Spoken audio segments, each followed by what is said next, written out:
Good day and welcome back to another full day of experiences unplanned, memories made for an eternity, and actually getting one of the best campsites we have ever camped at before. Even though this was most probably our toughest day regarding drama.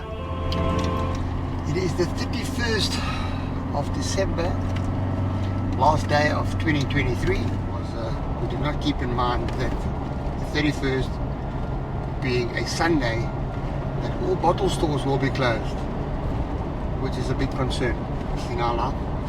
So after a long day of traveling, which we are planning to do today, we do like to have a cold beverage, an alcoholic cold beverage. So we drove through Botswana, up and down, only 4 times, but we did find a small little place open with a friendly young lady inside there that was very happy to part with pretty much all the red wine, ice, and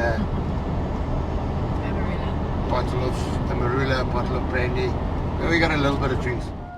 Yes, and in such high spirits, excuse the pun, we laughed our way into the unknown, not having any idea of what Botswana had lined up for us for this specific day. Just giving you a heads up, if you come this way, it is a slow and African massage style road for those who want to know. So we're on this very sandy, real proper Botswana road on the way to Savuti, and the first sign as we were coming down this hill said engage in second gear, very sandy and very bouncy, which we experienced quite nicely. And then as you finish and you come out, this is especially for all the people that keep on saying I need to, like Mr. Glenn Fonstein telling me I must get a Land Rover. Look here what they say. Just look at this here. Well done, you made it. Especially if you are driving a Land Rover. All jokes, chaps. All jokes. We're still a little bit debating which way to go. So the GPS overland is also slightly confused. So I'm not quite sure what to do. But I don't know. Goha 16 kilometers, Savuti 46 kilometers. So I don't know.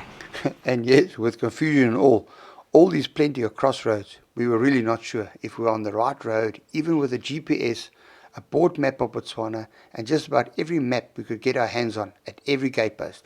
But one thing is for certain, we always get to a place we need to be at, and this road was no different.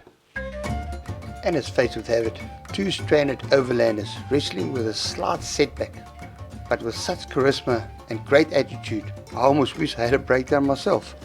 Yes, and it turned out every stud on the trailer's hub got sheared off, but with another set of hands, some extra tooling, a few gadgets, loads of extra planning, and some 2 hours plus, we could happily say goodbye to our new friends as they made their way back home to Swakopmund in Namibia, cutting the trip short because they could not get the temporary paired fix locally. But nevertheless, they made it home safely with only 3 studs per wheel, a panel beaded bearing filled with fresh Botswana sand, and loads of loving hammering to get the shape of the bearing cage back in place.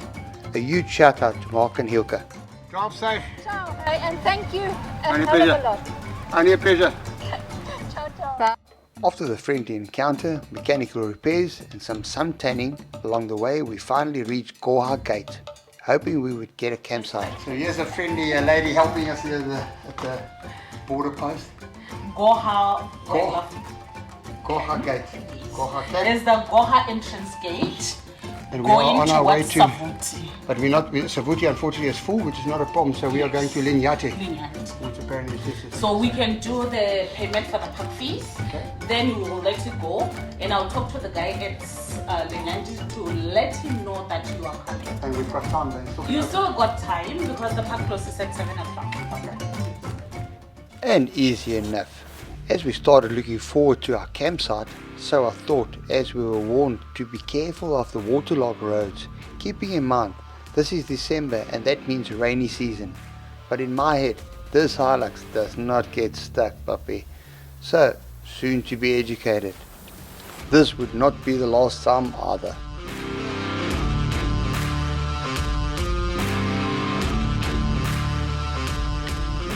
So we've made it after a long day to LINYANTI, LINYANTI.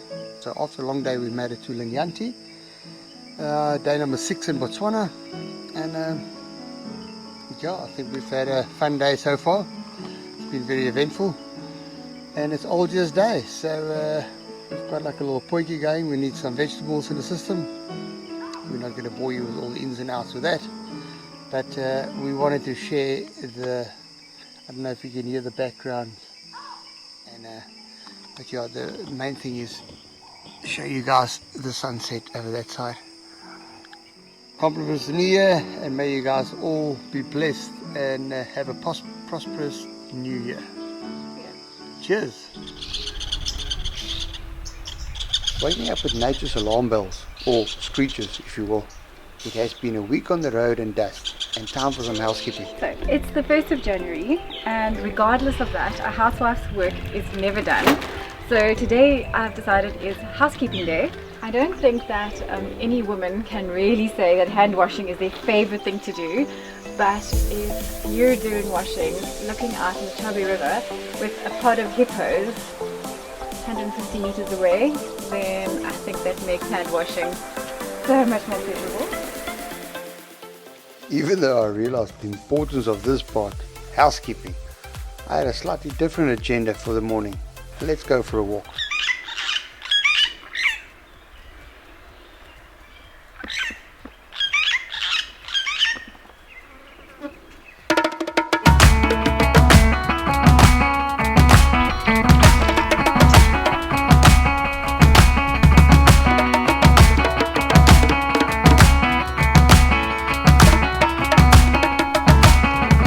LINYANTI in the Chobe bush camping. Let me just show you guys what it looks like around here. There's 5 campsites here, and this is not a review or anything. The baboons has not really been an issue. The purpose for this is just to share my view on the specific campsite and my thought. It's really peaceful here. There's one ablution here, which is really not bad at all. It's clean. It's got plenty of hot water, which you will not need, I can promise you, when you come here. So there's ladies, there's the gents, and then there's either for yous or she's or yous and hers together. Just to give you a quick squiz what it looks like inside here. There you go. Very neat.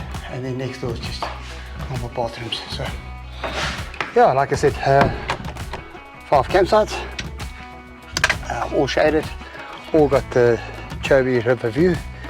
Plenty of hippos. But we heard some hyena last night. But yeah, if you enjoy wild camping, just make sure you bring your own water with. There is no water, fresh water here, plenty of normal water, but even the water that they wash with, it is brown and not drinkable.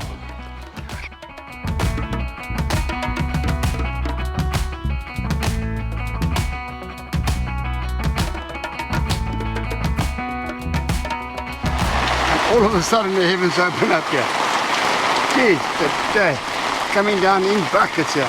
So with this beautiful storm that just came through, we were about to sippy on some amarula celebrating New Year, and it actually just ripped this whole awning to smithereens.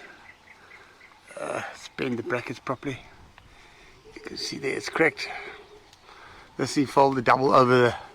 It's a wind, it just came up from absolutely nowhere, and it's still warm. Now there's no rain, there's nothing. Even there, it's broke that one. I managed to straighten 2 of the beams now.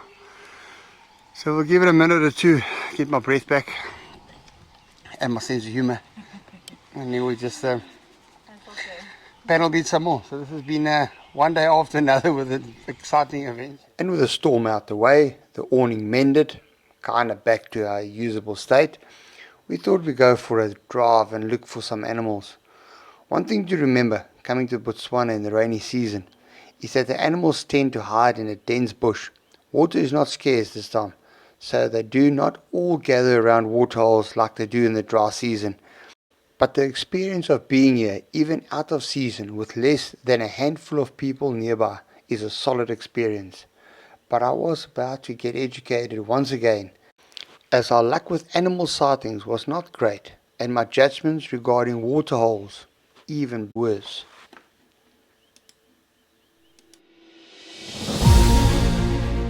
Yes, again, I could not believe it myself, and with a broken ego, high hopes, I energetically started digging, realizing that my adventures will go hand in hand with getting lost and a spade.